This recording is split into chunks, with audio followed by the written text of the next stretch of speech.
Hello అండి, బాగున్నారా? మీ ధనలక్ష్మిని. ఈరోజు చేపల పులుసు ఎలా తయారు చేసుకుందామో చూద్దాం.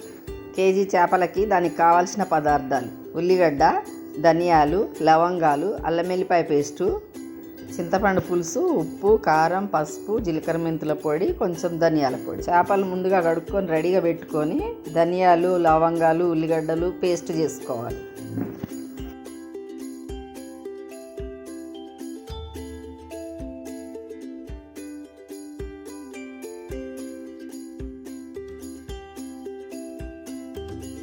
చేప ముక్కలను ఒక గిన్నెలోకి తీసుకొని ఫస్ట్ జీలకర్ర మెంతుల పొడి, పసుపు, కారము, ఉప్పు, అల్లం వెల్లిపాయ పేస్టు, ఉల్లిగడ్డ పేస్టు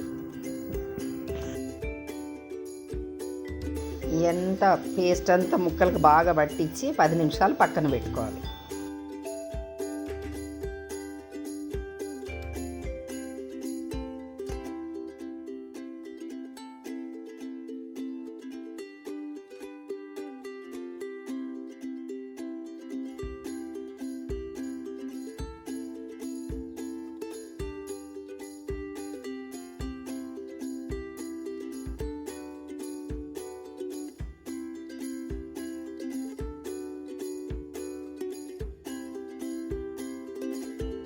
స్టవ్ వెలిగించి గిన్నె పొయ్యి మీద పెట్టుకొని 4 గంటలు, చిన్న గంటతో 4 గంటలు ఆయిల్ వేసుకోవాలి.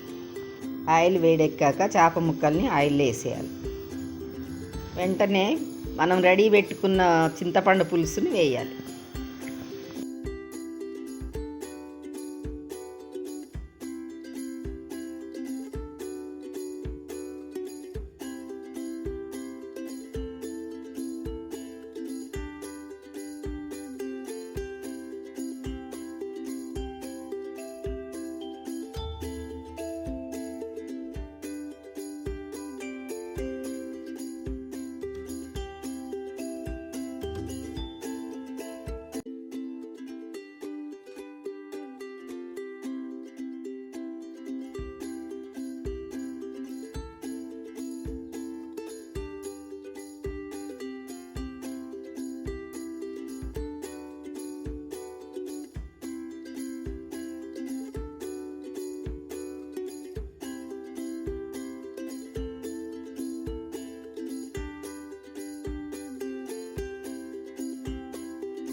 ముక్కలు తునగకుండా కలుపుకొని అది చిక్కపడ్డ తర్వాత, పులుసు చిక్కపడ్డ తర్వాత ధనియాల పొడి కొంచెం వేసుకొని దించేయాలి.